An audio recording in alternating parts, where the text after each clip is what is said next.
സല്ലല്ലാഹു അലൈഹി വസല്ലമ തങ്ങൾ പറഞ്ഞു, മഹ്ശറിൽ ആദ്യമായി നമ്മെ വിചാരണ ചെയ്യപ്പെടുന്ന നിസ്കാരത്തിന്റെ കാര്യത്തിലാണ്. നമ്മുടെ നിസ്കാരത്തെക്കുറിച്ചാണ് ആദ്യത്തെ വിചാരണ. നിസ്കാരത്തിന്റെ കാര്യം ക്ലിയർ ആണെങ്കിൽ അതിനപ്പുറത്തേക്കുള്ള വിചാരണ പരിഗണിക്കുന്നുള്ളൂ. അതേ സ്ഥാനത്ത് നിസ്കാരത്തിന്റെ കാര്യത്തിലുള്ള വിചാരണയിൽ ഒരാൾ പരാജയപ്പെട്ടാൽ അയാളുടെ മറ്റു കർമ്മങ്ങൾ പിന്നെ പരിശോധനക്കെടുക്കില്ലെന്ന് മുഹമ്മദുർ റസൂലുള്ളാഹ്. എങ്കിൽ ഒരു ദിവസം നമുക്ക് 5 വഖ്ത് നിസ്കാരത്തിന് വേണ്ടി വരുന്ന സമയമൊന്ന് ആലോചിച്ചു നോക്കൂ.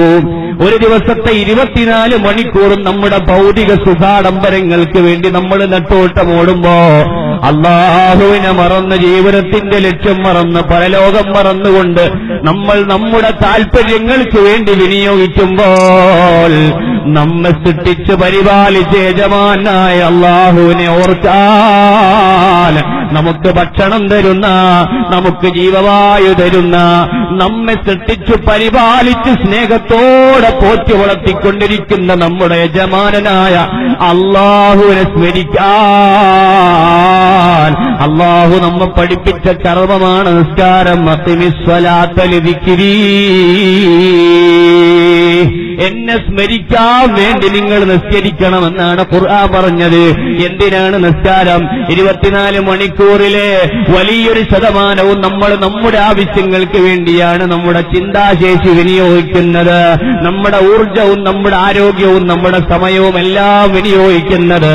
എന്നാൽ അതിനിടയ്ക്ക് അല്ലാഹുവിനെ മറക്കാതിരിക്കാൻ 5 മിനിറ്റ് സമയം റബ്ബിനെ എന്നോർത്തുകൊണ്ട് നിസ്കരിക്കൂ മനുഷ്യ എന്ന് അല്ലാഹു നമ്മോട് കൽപ്പിച്ചിട്ടുണ്ട്. ആ കൽപ്പന അനുസരിച്ചുകൊണ്ട് നമ്മൾ നിസ്കരിക്കാറുണ്ട്. പക്ഷേ ഞാൻ ചോദിക്കട്ടെ, ആ നിസ്കാരത്തിന്റെ അടിസ്ഥാനപരമായ ലക്ഷ്യം നേടുന്ന വിധത്തിൽ നമുക്ക് നിർവഹിക്കാൻ കഴിയാറുണ്ടോ? നിസ്കാരത്തിൽ റബ്ബുൽ ആലമീനായ അല്ലാഹുവിനെ കുറിച്ച് ഓർമ്മ വരാറുണ്ടോ? നമ്മുടെ സ്നേഹസമ്പന്നനായ നാഥനെ കുറിച്ച് ഓർത്തിട്ട് നമ്മുടെ മനസ്സ് തേങ്ങാറുണ്ടോ? നമ്മൾ നിസ്കാരത്തിലേക്ക് നിയ്യത്ത് ചെയ്ത് തക്ബീറത്തുൽ ഇഹ്റാം നിർവഹിച്ചുകൊണ്ട് നിസ്കാരത്തിൽ പ്രവേശിച്ചു കഴിഞ്ഞാൽ ഉടനെ നമ്മുടെ മനസ്സിലേക്ക് കടന്നു വരുന്നു വിവിധ ചിന്തകൾ. നമ്മൾ അതുവരെ ആലോചിച്ചിട്ടില്ലാത്ത, ഓർത്തിട്ടില്ലാത്ത ചിന്തകൾ നമ്മുടെ മനസ്സിലേക്ക് കടന്നു വരുന്നു. നമ്മുടെ ജീവിതത്തിന്റെ വിവിധ ഭാഗങ്ങളുമായി ബന്ധപ്പെട്ട ആലോചനകൾ നമ്മുടെ മനസ്സിലേക്ക് കടന്നു വരുന്നു. ആ ചിന്തകൾ പിശാചിന്റെ ഭാഗത്തുനിന്നുള്ളതാണെന്ന് നമുക്കറിയാം. എന്നിട്ടും നമ്മൾ അതിന്റെ പിറകെ സഞ്ചരിക്കുന്നു. മസീഹുദ് ദജ്ജാൽ എന്ന് പറഞ്ഞ് സലാം വീട്ടാനൊരുങ്ങുമ്പോഴാണ്, നിസ്കാരത്തിൽ നിന്ന് വിരമിക്കാനൊരുങ്ങുമ്പോഴാണ് നമ്മൾ ഓർക്കുന്നത്, ഞാൻ നിസ്കാരത്തിലായിരുന്നുവല്ലോ, എന്റെ റബ്ബിനെ സ്മരിക്കേണ്ട നിസ്കാരത്തിൽ എന്റെ റബ്ബിനെ കുറിച്ചൊരു സെക്കൻഡ് പോലും അല്ലാഹ് എന്നെന്റെ മനസ്സിൽ ഓർക്കാൻ കഴിഞ്ഞില്ലല്ലോ. തുസല്ലി ബിലാ ഖൽബിൻ സ്വലാത്തൻ ബിമിസ്ലിഹാ യകൂനുൽ ഫതാ മുസ്തൗജിബൻ ലിൽഉഖൂബതി. മോനെ, ഇത്തരം നിസ്കാരം കൊണ്ട് ആഖിറത്തിൽ നിനക്ക് മോക്ഷം ലഭിക്കുമോ? ആഖിറത്തിൽ നിനക്ക് വിജയം ലഭിക്കുമോ? ആഖിറത്തിൽ നിനക്ക് പ്രതിഫലം കിട്ടുമോ? ഇല്ല ഇല്ല. ഹൃദയ സാന്നിധ്യമില്ലാത്ത നിസ്കാരം കൊണ്ട് നീ കുറ്റക്കാരനായിത്തീരുന്നുവെന്നാണ് മഹാന്മാര് നമ്മെ പഠിപ്പിക്കുന്നത്. അതെ, അവിടെയും നമ്മൾ ജീവിതത്തിന്റെ ലക്ഷ്യം മറന്നുപോയി.